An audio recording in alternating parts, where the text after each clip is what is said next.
মারা যাওয়ার পরে আবার আল্লাহ তাআলা হুকুমে জিন্দা হয়ে গেলেন। জিন্দা করা হলো।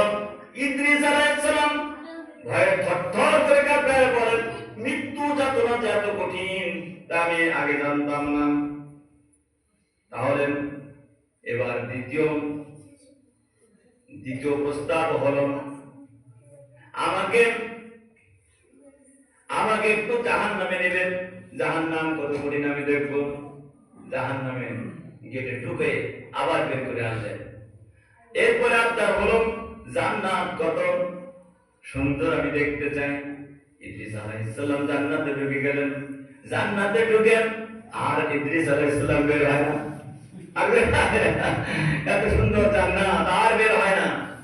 ইদ্রিস বেরিয়ে আসো, তাল আল্লাহ জোরে জোরে ডাকতেছে, তাল ইয়া ইদ্রিস, বেরিয়ে আসো, বেরিয়ে আসো। ইদ্রিস আলাইহিস সালাম আর বের হয় না। দূর থেকে ডাক দিয়ে বলেন, আল্লাহ রাব্বুল আলামিন কোরআনে কারিমে বলেছেন, কুল্লু নাফসিন যায়িকাতুল মাউত, প্রত্যেক নফসকে একবার মৃত্যু সংগ্রহণ করতে হবে।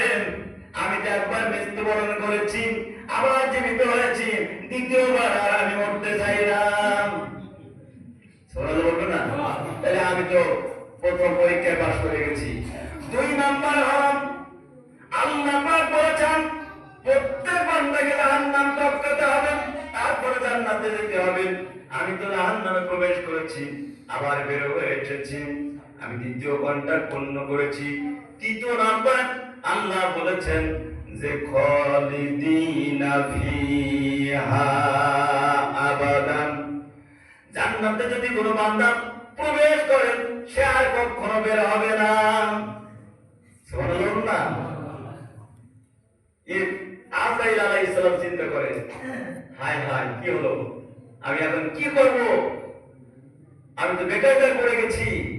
আল্লাহ পাক ডাক দিয়ে বলেন, যারা ফিরে যান, আজরাইল তুই ফিরে যান, আমি ইদ্রিস নবীর কপালে ওটাই রেখেছি। এটা হলো ইদ্রিস আলাইহিস সালাম। এই ইদ্রিস আলাইহিস সালামকে আল্লাহ তাআলা আপনার চতুর্থ আকাশে রেখেছেন। পঞ্চম আকাশ হযরত হারুন আলাইহিস সালাম, ষষ্ঠ আকাশ হযরত মুসা আলাইহিস সালাম, সপ্তম আকাশে হযরত ইব্রাহিম আলাইহিস সালামকে আল্লাহ তাআলা বসায় রেখেছেন। ইব্রাহিম আলাইহিস সালাম বাইতুল মামুরের গায়ে হেলান দিয়ে বসা।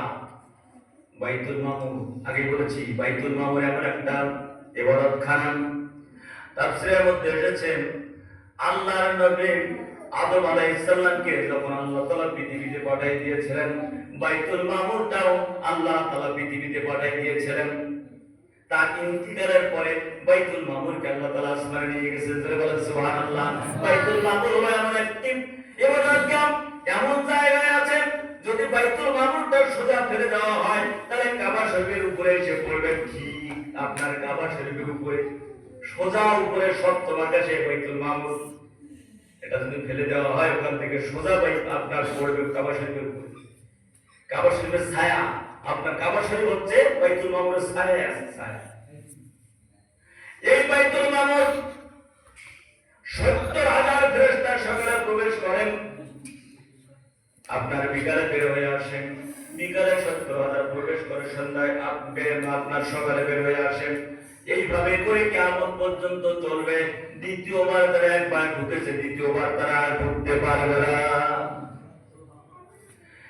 আপনার গোটা মিরাজটা হয়েছেন 3টি বাহনে করে। কয়টা বাহনে? 3টি বাহনে করে।